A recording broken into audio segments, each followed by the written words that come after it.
Hey, y'all, you're doing good? I'm doing all right. This is Unplugged. And let me tell y'all something. Good men have dirty little secrets. And you're probably asking what makes them good. You make them good. The public make them good. They have lived a good life in the public sphere, but at home or among their families or close friends, not so much. And back in the day, they used to hold things in confidence and privacy and secrecy and just didn't tell. We have people who are famous recording artists who wrote some of the greatest songs that we sang and grandmama sang and great grandmama sang back in the day that has become standards in our books. But yet, some of these people, eventually, as we get into this new technology of social media where everything is told, their private life becomes public. We found out that many of these men and women who wrote these songs and performed these songs in our churches had a shady life. They had dirty little secrets. They were living in closets and all kind of things. Is because back then,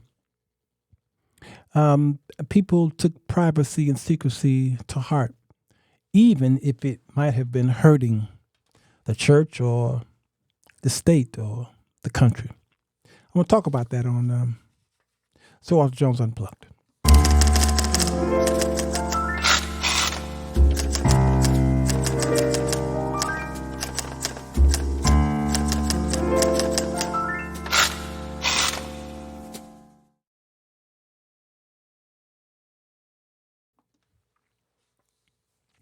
How y'all doing? Doing all right? This is Sirwalterj and Unplugged.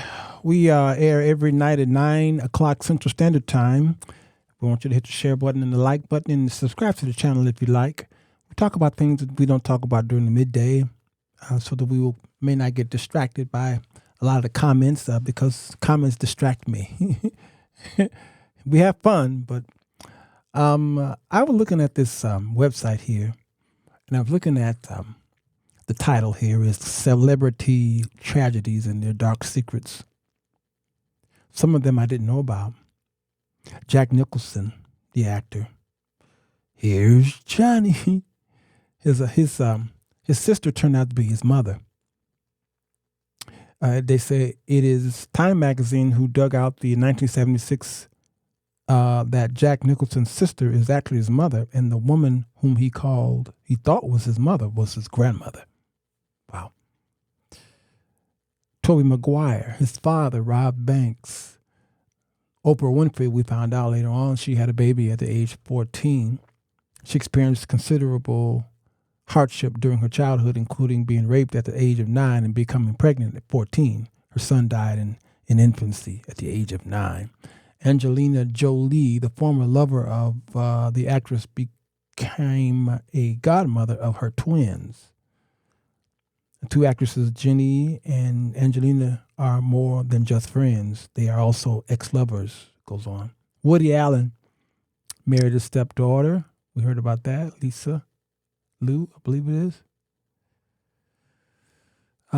Gabrielle Union was 19 when she was taken at gunpoint while she was trying to close up a mall store. A lot of these are just horrible. Jennifer Hudson, we heard about her mother and brother and nephew were killed in 2008. It goes on and on. These are the tragedies that happen to celebrities. But today's show, but I want to focus on the people who are considered good people, but they themselves, because of their own doings, had some dirty little secrets. It goes all the way back to Charles Lindbergh. He was idolized for his famous 1927 solo flight across the Atlantic, but there was more to him behind the scenes. There was his sympathizing with the Nazis. Back then, a lot of Americans sympathized with the Nazis. It just was something that they did. And then there were his extramarital relationships. But yet he was famous and looked to as a great man. Senator Ted Kennedy was a great senator, orator, buried several of his brothers, unfortunately. But we found out later on about the drowning off of the bridge and how it was a great cover up, especially how his father helped him cover that up. Louis C.K.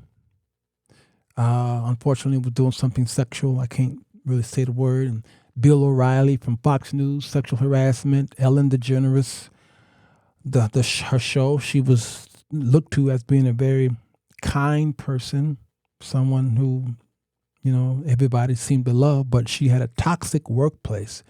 And the workers there on the show were not allowed to speak to her. Jared from Subway. We love seeing him lose weight on television by eating Subways every day. And unfortunately, he was doing things to children that was just unthinkable.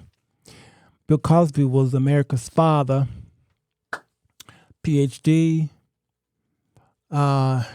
produced the many shows that he did and gave us family values. And his hurt us the most because while he was showing us so much values and giving us the Fat Albert Show, he was also doing things to women that was despicable. Franklin Delano Roosevelt was a great president who served more terms than any president did until they had to stop it. And he gave us the New Deal, and he gave us so many things. Depending on what side of the fence you're on, what he did was good, and what he did was bad because it kind of messed up the economy. Yet it helped so many people, especially those who were of a certain color and downtrodden, and those who needed help. And he had Eleanor Roosevelt, who was a civil rights person who actually brought in Mary McLeod Bethune, whose college I was attending. But FDR had a girlfriend. Her name was Lucy Mercer. And whenever his wife was gone, Lucy showed up. And Lucy was there when FDR died. Eleanor told him not to have her in that home. And he broke the rule. John Fitzgerald Kennedy, he had symptoms that we didn't know about. He was a great president, well loved. And when he was killed, it really broke America down to the point where the Honorable Elijah Muhammad silenced Malcolm X for speaking against Kennedy, because he was speaking against Kennedy was speaking against the whole nation, and he was silenced for that. And Kennedy was loved, but Kennedy was a cheater, and he had affairs. Many knew that, but they dismissed it because it was a different time. But what we didn't know, that he had symptoms of Addison's disease, a disorder of the adrenal glands. Thomas Addison, who described the disease, reported that sufferers exhibited lethargy, loss of appetite, pain in the stomach, and discolor skin. And Kennedy had all those symptoms. As we go further down in history, especially in the Christian, our Christian walk in life, many of the famous Baptist and civil rights leaders were heralded as great men, great preachers, great orators, great men who fought in the battle for civil rights of African Americans and others. C.L. Franklin, but he had a dark secret. Jesse Jackson, here in Chicago, but he had a dark secret. And the most famous of them is Martin Luther King. I remember going down to the museum to visit the Civil Rights Museum there in Memphis. And many of you have seen the video on my YouTube channel. You can type it in and see me walk through that museum. And I remember getting towards the end of it because,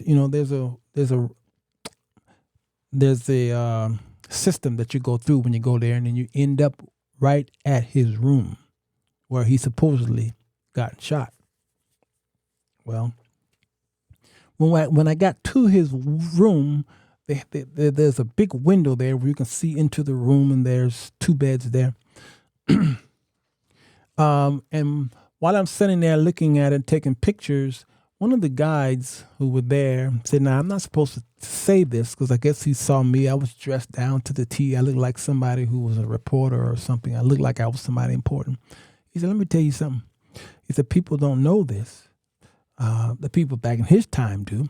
He says, "But he traveled with a woman. There was a woman who was a part of them, Jesse and Abernathy, and all of the famous ones. And that woman they used to travel with Martin Luther King. And what was she for? She was there to satisfy the needs of this great orator." And he said, "You see this room right here? That's the room everybody see." He said, "You see that room over there? That's the room where he," and not only him. You see, these great men, now we know about it now, and they have hinted about it in many of the documentaries and some even in the movies. They hint about it. They don't come out and say it. They give respect to him and the living family and children. But we know. Many of the Church of God in Christ bishops were heralded as great men, but they had a secret. There were children. They were spreading seed, and they had children in different states and area codes. And one bishop was on the general board, which is the highest board in the land in that organization, and he was passing out AIDS.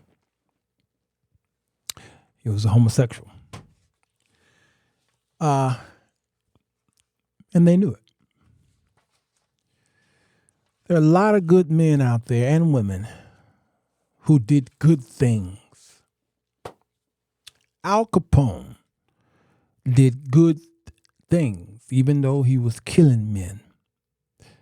He was getting people, he was just doing all kind of things, robbing and just horrible things to women. But he was feeding the poor. How odd is that, right?